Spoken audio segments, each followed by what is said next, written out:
It's a plan to support unpaid cares and strengthen the care system. The Shetland Neurodiversity Project was created because of the systemic failures within the Shetland Island Council,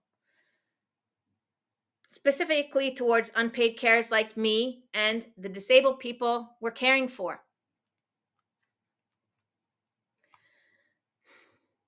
Behind the scenes, it appears that most areas don't have even agreed upon a person-centric outcome for success measures.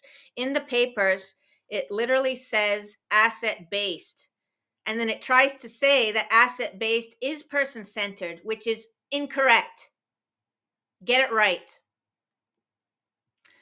So, let me share some context. I've spent 14 years providing unpaid care for my children with autism, dedicating every waking hour to their needs. In my experience, the only way to get help from the Shetland Islands Council is by shouting over and over again. And even then, sometimes nothing happens. My own story is the proof of that, but that's not what I'm focused on here today. We're going over the manifesto. Let's go through the plan. The Shetland Joint Integration Board Action Plan, created by Shetland Neurodiversity Project. This plan calls for urgent action to address the many issues unpaid carers are facing in Shetland. It outlines a comprehensive approach, improving risk management, strengthening communications, and providing essential resources and training to prevent care burnout and system failures. Our goal is simple: improve the well-being and sustainability of unpaid carers by addressing the systemic failures, not gaslighting people and not pretending this problem doesn't exist. Here's the key objectives and actions.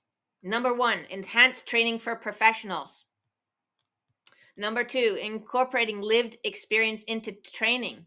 You must engage in unpaid carers like me in the training process because we are the experts. How dare you think you know more about our responsibilities than we do? Our experiences are invaluable and we are experts, and you need us at the heart of your training programs. Number 3, increase funding for respite care. Carers must have regular and emergency access to respite care. There needs to be a system in place where the carer says, I need help now, and that help is available. Right now, that doesn't exist. And you're breaking the CARES Act. Despite the fact it's a requirement under the law, it's impossible to get help. If you can't provide respite, then you're breaking the law. It's not acceptable. You cannot keep pretending this is not happening. Number 4, strengthen communication channels. Communication between carers and social services must improve. You cannot continue to gaslight carers. I have been gaslit repeatedly, and I refuse to tolerate it any longer. It's insulting. There needs to be transparency, accountability, and respect for unpaid carers, who are the backbone of your service. Every single unpaid carer is saving the Shetland Islands Council tens of thousands of pounds each year. Treat us with respect. 5, improve risk management. You need proper risk management in the system to identify when carers are at risk of burnout. Do not wait for people to beg and scream for help. Don't wait till it's too late. I've had to fight for every step, and it's unacceptable. Most carers won't say anything until they're at the point of collapse. And you need to keep people working, not just for their sake, not just for the disabled person's sake, but for the council as well. If unpaid carers burn out, you have to pay lots of money for 24-hour care. Do you understand that? Number 6, conflict resolution mechanisms. There needs to be transparent and effective mechanisms to resolve conflicts between carers and social workers.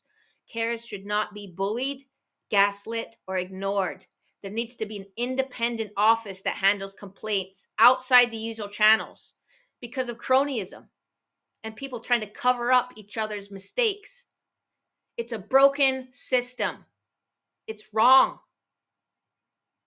It's a system that protects itself rather than the people it's meant to serve. And that's disgusting. This plan has clear timelines and outcomes, and you have 6 months to implement these changes. I don't want to go to the care inspectorate, but if you can't engage with the Shetland Neurodiversity Project and acknowledge your failures, then I have to go to them because you're forcing me to. Okay? I want to work with the Shetland Island Council to help them actually follow the law. That's what I'm here to do, to help you follow the law and even reach towards best practice.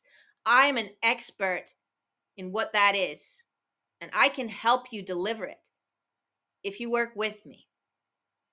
And if you don't work with me, then I have to work with the care inspectorate. So don't force me to do that. Please, we can work together and change this. Let's be clear, this is not optional. You cannot continue to break the law. You cannot continue to neglect your unpaid cares. You cannot continue to gaslight us.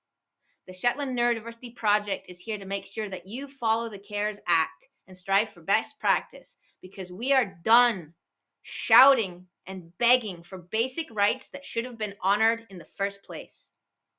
And we are done being gaslit. We will not stop until you change. It's not an opinion, it's the law. And in fact, let's not just follow the law, let's reach towards best practice, which you've never been able to achieve for me and my family, ever.